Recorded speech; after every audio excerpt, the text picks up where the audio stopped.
Mi nombre es Carlos Martínez y durante los últimos 15 años he trabajado como corresponsal internacional para el país. He cubierto conflictos en Bosnia, terremotos en Haití y crisis políticas en América Latina. Pensé que había visto todo lo que el sufrimiento humano podía ofrecer. Me equivocaba. Cuando mi editor me asignó cubrir la crisis humanitaria en el Sahel africano, imaginé que sería otra historia más sobre hambruna y pobreza. Números fríos, estadísticas deprimentes y algunas fotografías que harían suspirar a los lectores durante su desayuno dominical antes de pasar a la sección de deportes. No podía estar más equivocado. El vuelo desde Madrid a Bamako, Mali, duró 8 horas con escalas. Durante el descenso, observé desde la ventanilla un paisaje que parecía pintado en tonos ocres y marrones. La tierra se extendía infinitamente, seca y agrietada, como la piel de un anciano que hubiera vivido demasiadas penas. Al pisar el aeropuerto de Bamako, el calor me golpeó como una bofetada. Eran las 6 de la mañana y ya hacía más de 35 grados. El aire estaba cargado de polvo y olía a humo de leña quemada. Mi contacto local, Mamadou Traoré, me esperaba con una sonrisa que contrastaba dramáticamente con la gravedad de la situación que había venido a documentar. «Señor Carlos, bienvenido a Mali», me dijo en un francés que yo entendía perfectamente gracias a mis años universitarios. «Espero que esté preparado para lo que va a ver». Mamadou era un periodista local de 35 años, delgado como un junco, con ojos que habían visto demasiado. Trabajaba para una pequeña radio local y conocía cada rincón del país. Su familia había vivido en Mali durante generaciones y él había sido testigo de cómo la situación se deterioraba año tras año. «La sequía de este año ha sido la peor en décadas», me explicó mientras cargábamos mi equipaje en su viejo Toyota Land Cruiser. «Los ríos están secos, las cosechas han fracasado y la gente está muriendo de hambre. Pero eso no es lo peor».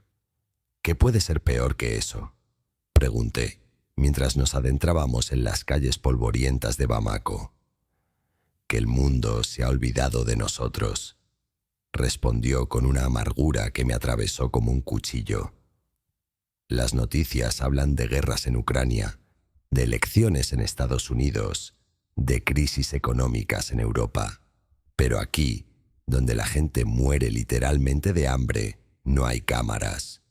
Durante el trayecto hacia mi hotel, pude ver las primeras señales de la crisis.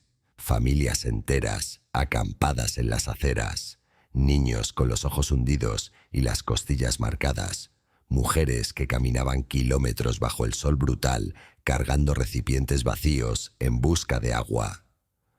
«Mamadou», le dije, «¿cuánto tiempo llevan así las cosas?». «Señor Carlos, nosotros siempre hemos sido pobres, pero esto es diferente. Antes, cuando había sequía, duraba 1 o 2 años. Ahora llevamos 4 años consecutivos sin lluvias suficientes. La tierra está muriendo y nosotros con ella». Al día siguiente, Mamadou me llevó a un campo de refugiados en las afueras de Bamako. Lo que vi allí cambió para siempre mi percepción sobre el sufrimiento humano. Miles de personas vivían en tiendas de campaña improvisadas hechas con plásticos, cartones y cualquier material que hubieran podido encontrar. No había infraestructura sanitaria adecuada, el agua llegaba en camiones una vez por semana si había suerte, y la comida era tan escasa que las raciones se medían en puñados de arroz. «Este campo se supone que es temporal», me explicó Aisha Kone, una trabajadora de una ONG local que llevaba 5 años intentando ayudar. Se estableció hace 3 años para 500 personas. Ahora hay más de 5.000. Aisha era una mujer de 40 años, nacida en Bamako, educada en Francia, que había regresado a su país natal para ayudar. Su historia era común entre muchos africanos de la diáspora. Había conseguido una vida cómoda en Europa, pero la culpa de dejar atrás a su gente la había traído de vuelta. ¿Por qué regresaste?, le pregunté mientras caminábamos entre las tiendas. Porque no podía quedarme en París tomando café en el barrio latino mientras mi gente se moría aquí, respondió. Pero ahora me pregunto si he cometido el error más grande de mi vida. Cada día veo cosas que me rompen el alma. Me llevó a conocer a una familia que se había convertido en el símbolo de su propia desesperación. Fatimata Diarra, de 28 años, había llegado al campo 6 meses antes con sus 4 hijos, después de que la sequía destruyera completamente su aldea natal. «Señor», me dijo Fatimata, en un francés entrecortado, mientras sostenía en brazos a su hijo menor, un niño de 2 años que pesaba lo mismo que un bebé de 6 meses. Mi marido murió el año pasado cuando fue a Libia buscando trabajo. Mis hijos tienen hambre y yo no tengo nada que darles. Los ojos de Fatimata estaban secos, no porque no sintiera dolor, sino porque había llorado todas las lágrimas que tenía. Sus otros 3 hijos, de 4, 6 y 8 años, se aferraban a su falda con la mirada perdida de quienes han perdido la esperanza demasiado pronto. «¿Qué hacían antes de venir aquí?», le pregunté. «Éramos agricultores. Teníamos una pequeña parcela donde cultivábamos mijo y sorgo. No éramos ricos, pero comíamos todos los días. Luego dejó de llover.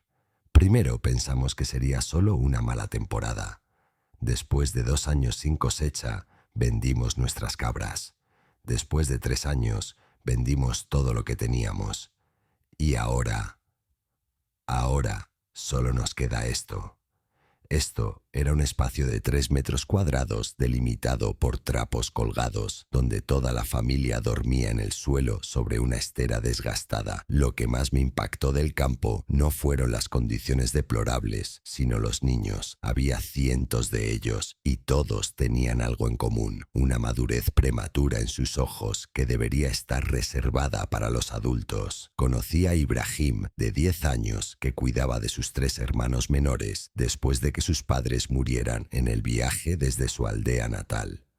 Con una seriedad que me rompió el corazón, me explicó cómo organizaba sus días para conseguir comida y agua para sus hermanos.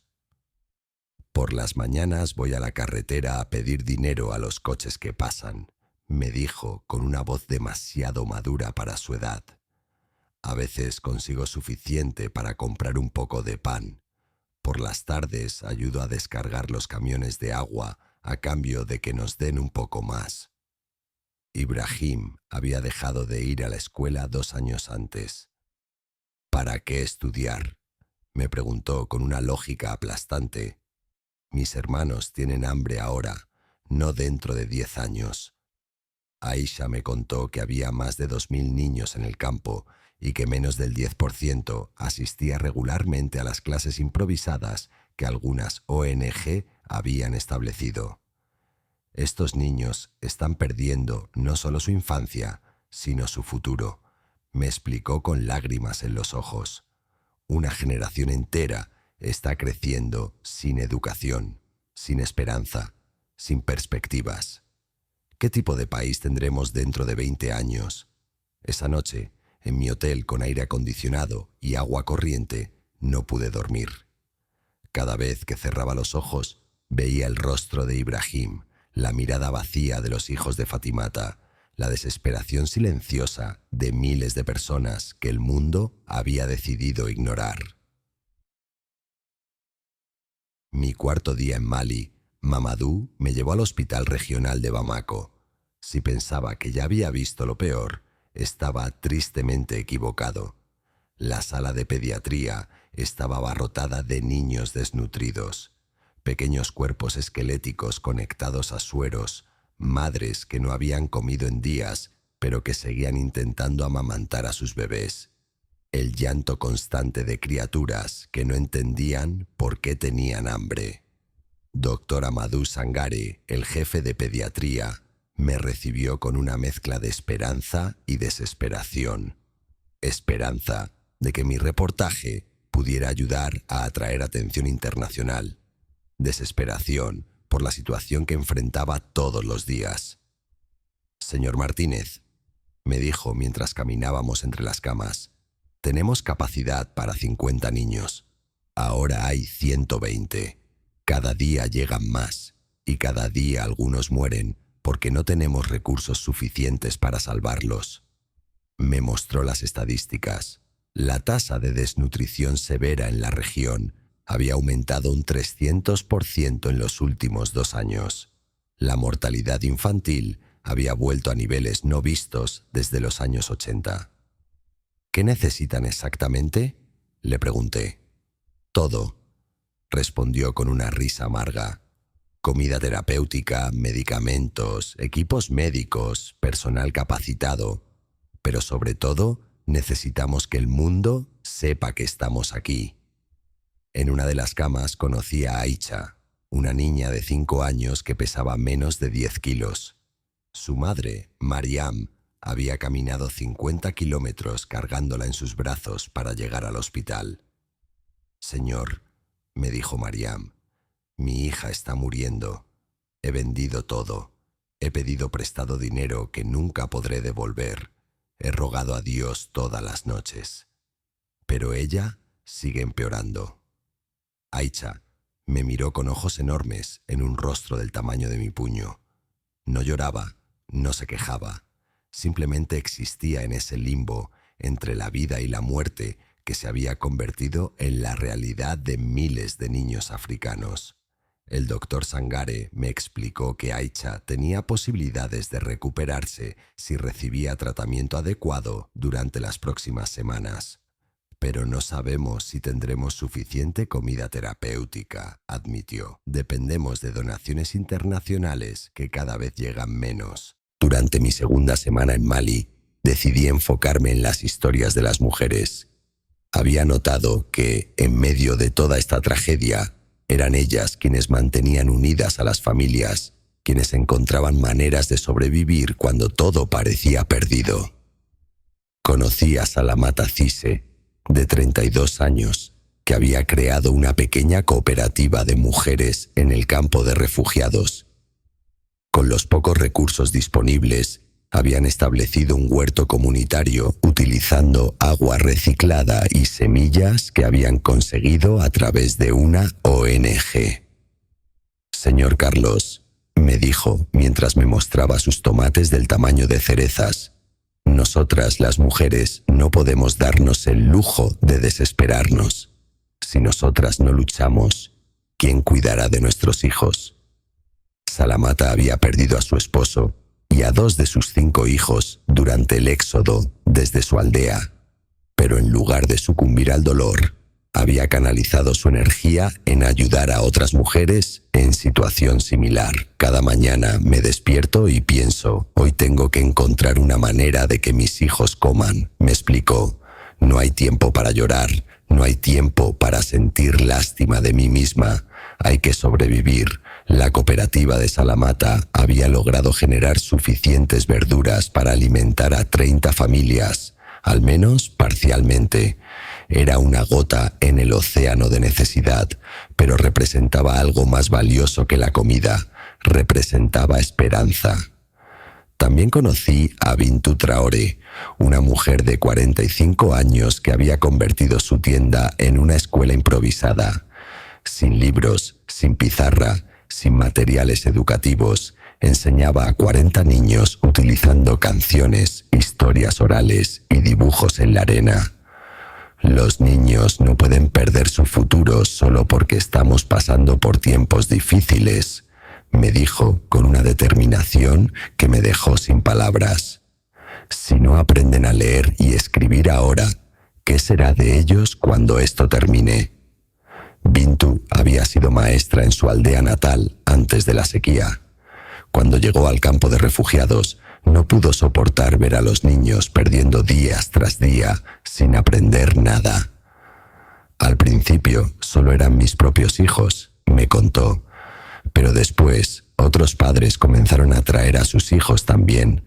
Ahora tengo más estudiantes de los que puedo manejar, pero ¿cómo les voy a decir que no?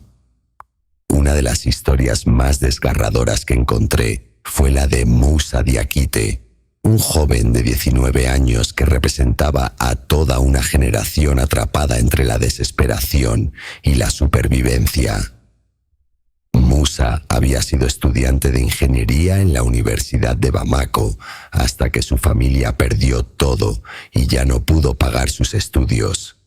Ahora trabajaba como guía turístico en las pocas zonas de Mali que todavía recibían visitantes, enviando cada centavo que ganaba a su familia en el campo de refugiados. Señor Carlos, me dijo durante una de nuestras conversaciones, yo tenía sueños. Quería ser ingeniero, construir puentes, ayudar a desarrollar mi país. Ahora mi único sueño es que mi familia tenga suficiente comida para sobrevivir otro día más. Moussa me llevó a conocer a otros jóvenes en situaciones similares.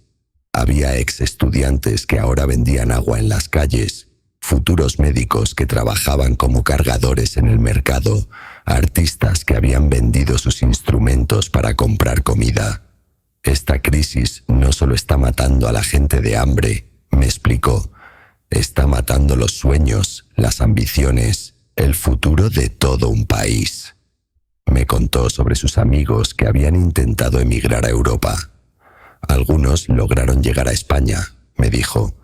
Otros murieron en el Mediterráneo y otros más están atrapados en campos de refugiados en Libia, donde dicen que la situación es peor que aquí. ¿Tú has pensado en intentarlo?, le pregunté. Todos los días, admitió. Pero si me voy, ¿quién cuidará de mi familia? Mi madre, mis hermanos pequeños, mi abuela. Todos dependen de lo poco que puedo ganar aquí. Era un dilema brutal. Quedarse y ver a su familia sufrir lentamente, o irse y arriesgar todo en un viaje que podría matarlo.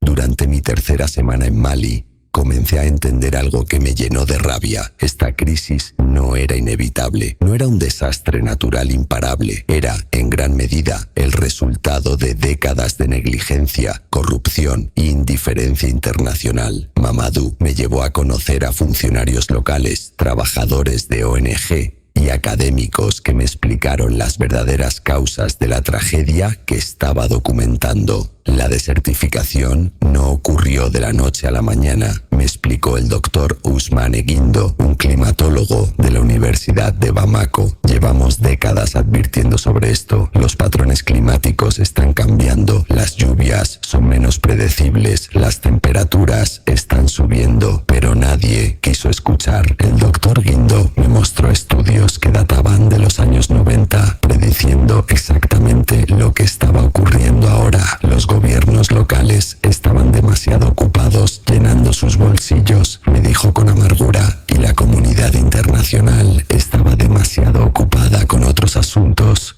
Para prestar atención a África, también aprendí sobre el papel que el cambio climático global estaba jugando en la crisis. Las emisiones de carbono de los países industrializados estaban afectando desproporcionadamente a regiones como el Sahel, que habían contribuido mínimamente al problema, pero estaban pagando el precio más alto. Es una injusticia cósmica, me dijo Jean-Pierre Dubois, un cooperante francés que llevaba 20 años trabajando en la región. Los países que menos han contribuido al cambio climático son los que más están sufriendo sus consecuencias. Pero lo que más me indignó fue aprender sobre la respuesta internacional. Mientras la comunidad global había movilizado miles de millones de euros para Ucrania en cuestión de semanas, la crisis del Sahel había recibido menos del 30% de los fondos que las Naciones Unidas habían solicitado. Cuando hay una crisis en Europa, el mundo reacciona inmediatamente, me explicó Aisha con una tristeza infinita. Cuando la crisis es en África, el mundo mira hacia otro lado. No todo lo que vi en Mali fue desesperanza. En medio de la tragedia, también encontré historias extraordinarias de resistencia humana, de dignidad preservada contra toda probabilidad, de amor que sobrevivía incluso en las circunstancias más brutales.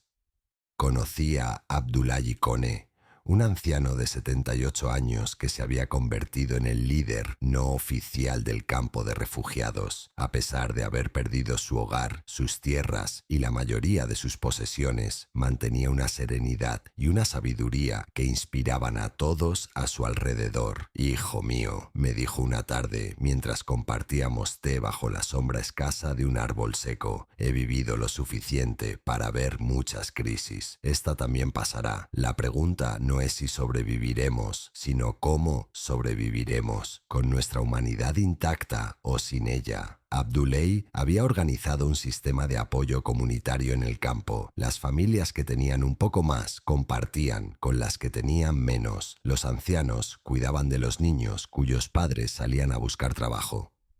Los jóvenes ayudaban a los mayores con las tareas físicas. En mi aldea, nosotros decíamos: «Un solo dedo no puede levantar una piedra», me explicó. «Aquí somos miles de dedos. Si trabajamos juntos, podemos levantar montañas». También conocí a Mariam Sangare, una partera de 50 años que había convertido una esquina del campo en una maternidad improvisada. Sin equipos médicos, sin anestesia, sin las condiciones sanitarias más básicas, había ayudado a traer al mundo a más de 30 bebés en los últimos 6 meses. «La vida continúa incluso en medio de la muerte», me dijo mientras atendía a una mujer embarazada. «Estos bebés nacen en el infierno, pero nacen con esperanza. Mi trabajo es asegurarme de que tengan la mejor oportunidad posible de sobrevivir». Mariam trabajaba 16 horas al día, todos los días.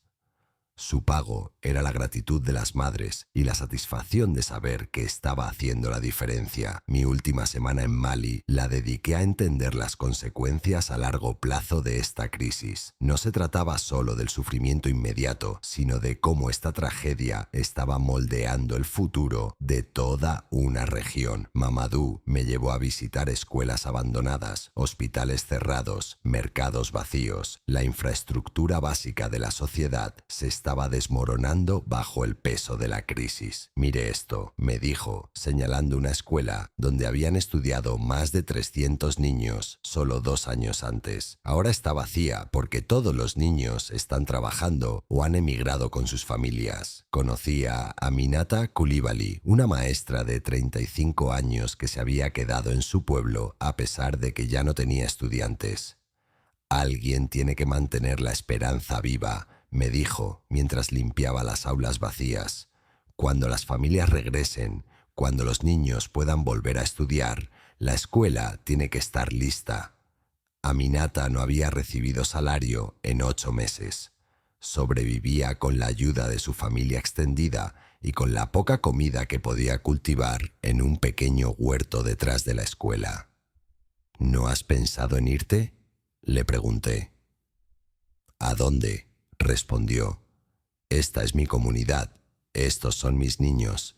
Si todos nos vamos, ¿quién va a reconstruir cuando llegue el momento?». También aprendí sobre las implicaciones regionales de la crisis.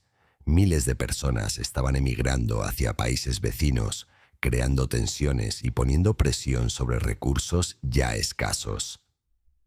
«Esta crisis no se va a quedar en Mali», me advirtió el doctor Guindo.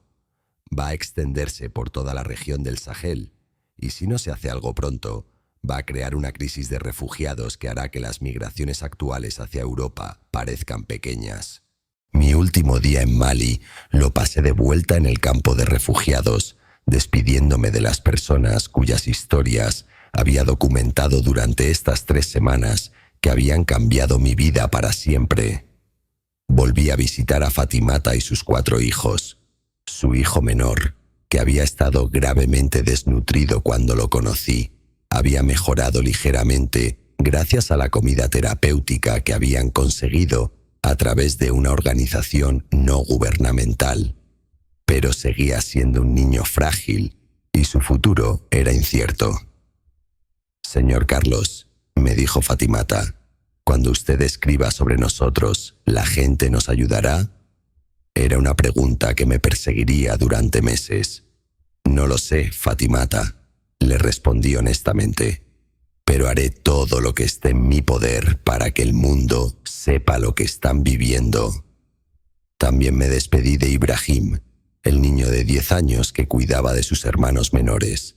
Le había traído algunos cuadernos y lápices como regalo de despedida. «Gracias, señor Carlos», me dijo con esa seriedad prematura que me rompía el corazón. «Cuando aprenda a escribir bien, yo también voy a contar nuestras historias». Salamata, la mujer que había creado la cooperativa de huertos, me regaló unos tomates de su cosecha.